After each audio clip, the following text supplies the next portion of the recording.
Assalamualaikum warahmatullahi wabarakatuh. Halo semua, jumpa lagi dengan saya Husna Rizkia.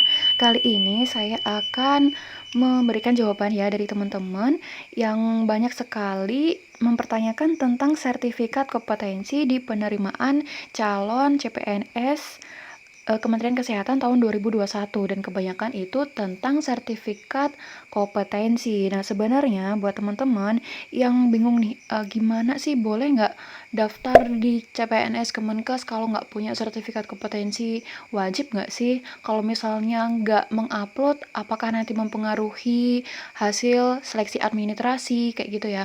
Apakah boleh daftar kalau tidak punya gitu? Nanti di sini akan dijelaskan secara lengkap dan detail, baik gimana contoh bentuk sertifikatnya itu kayak gimana gitu ya teman-teman. Oke, langsung aja.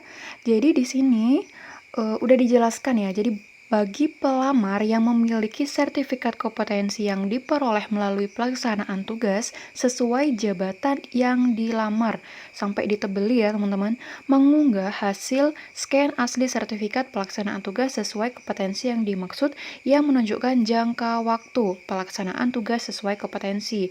Jadi yang bisa mengupload itu adalah teman-teman yang punya sertifikat kompetensi sesuai dengan jabatan yang kalian lamar. Kalau kalian itu adalah perawat, kemudian pengen melamar sebagai perawat, ya itu bisa gitu ya. Kalau kalian perawat pengen daftar ke administrator kesehatan, nah itu yang nggak boleh ya teman-teman, itu sertifikatnya nggak bisa digunain.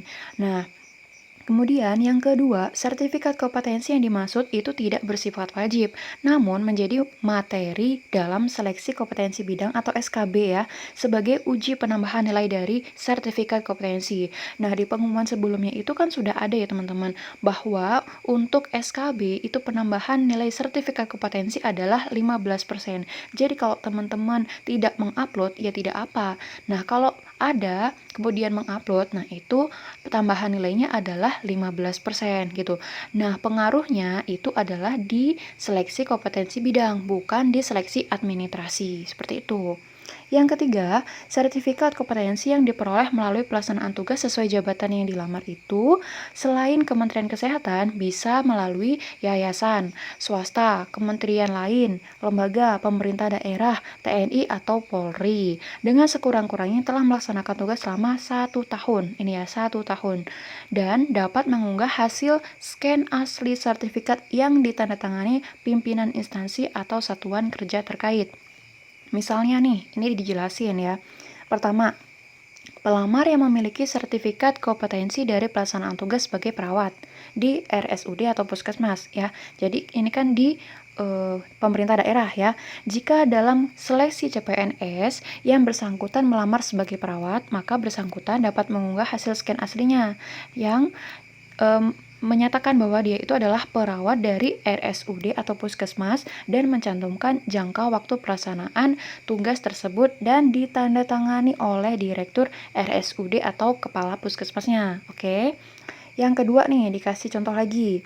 Misalnya nih, pelamar yang memiliki sertifikat kompetensi dari pelaksanaan tugas sebagai dosen di perguruan tinggi. Nah, jika dalam seleksi CPNS itu yang bersangkutan melamar sebagai dosen asisten ahli, berarti linear ya, sama-sama dosennya, maka yang bersangkutan dapat mengunggah hasil scan asli sertifikat kompetensi yang telah melaksanakan tugas sebagai dosen pada perguruan tinggi tersebut dan ditandatangani rektor ya, bisa rektor, bisa dekan, bisa kaprodi. Yang ketiga, pelamar yang memiliki sertifikat kompetensi sebagai pranata komputer. Misalnya dia jadi programmer pada perusahaan swasta nih ya. Jika dalam seleksi CPNS itu dia mendaftar sebagai pranata komputer, maka yang bersangkutan dapat mengunggah nih, bisa. Jadi hasil scan asli sertifikatnya itu sebagai pranata komputer dengan menjadi programmer. Jadi ada keterangannya pada perusahaan yang dimaksud nih, misalnya perusahaan X gitu ya, dan ditandatangani oleh direktur atau HRD-nya gitu ya. Jadi intinya itu teman-teman, apa yang ada di sertifikat itu ya, kalian menunjukkan apa yang akan kalian daftar gitu ya. Kalau perawat ya daftarnya perawat, di sertifikatnya tulisannya perawat dan ditandatangani oleh pejabat yang berwenang serta ada jangka waktunya. Oke, yang keempat, bentuk sertifikat itu lazimnya adalah sertifikat yang dicetak pada kertas yang memuat satu logo instansi dengan kriteria setidaknya memuat nama kalian, menyebutkan telah melaksanakan tugas sesuai kompetensi dalam jabatan. Misalnya nih dicantumkan misalnya jabatan sebagai perawat ataupun analis ataupun dokter gitu ya. Dengan tempat pelaksanaan tugas sesuai kompetensi yang dalam jabatan, misalnya RSUD mana atau puskesmas mana atau perusahaan swasta mana.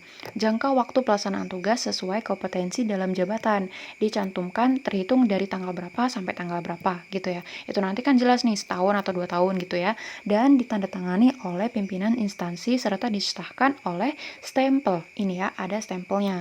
Nah, ini udah ada nih contohnya, misalnya ada kop instansi, terus ada tulisannya sertifikat. Nah, nomor berapa, nama kalian siapa, kemudian atas pelaksanaan tugas sesuai kompetensi jabatan misalnya perawat ya pada RSUD titik-titik terhitung dari tanggal titik-titik sampai dengan titik-titik. Ini ada jangka waktunya.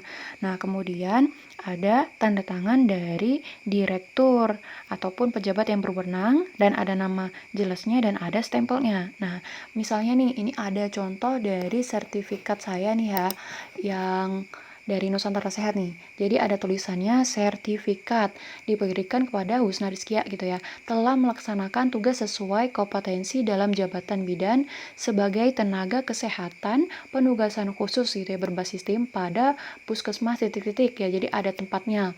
Kemudian Nusa Tenggara Timur sesuai surat Menteri Kesehatan. Ini adalah SK-nya sesuai nomor berapa gitu ya. Dengan masa penugasan.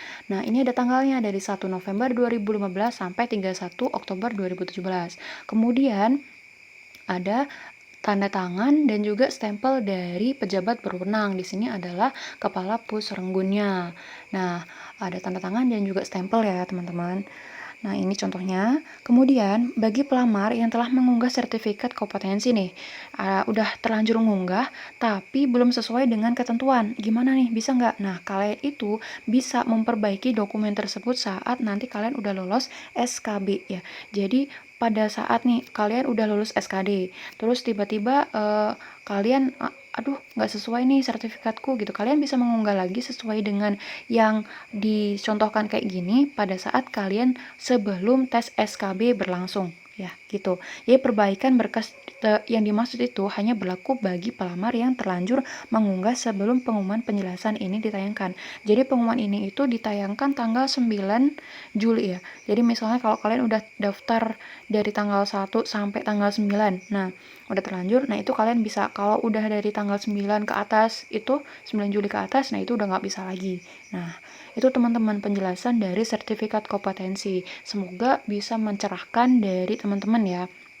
Jadi untuk surat keterangan kayak gitu, kalau misalnya dia ada jangka waktunya, kemudian ada nama jabatannya, kemudian ada kop, ada tanda tangan dari pejabat berwenang, itu bisa ya teman-teman. Yang penting ada kriteria ini, yang nomor 4 ini ya teman-teman. Semoga ini bisa bermanfaat. Sampai jumpa di video selanjutnya. Assalamualaikum warahmatullahi wabarakatuh.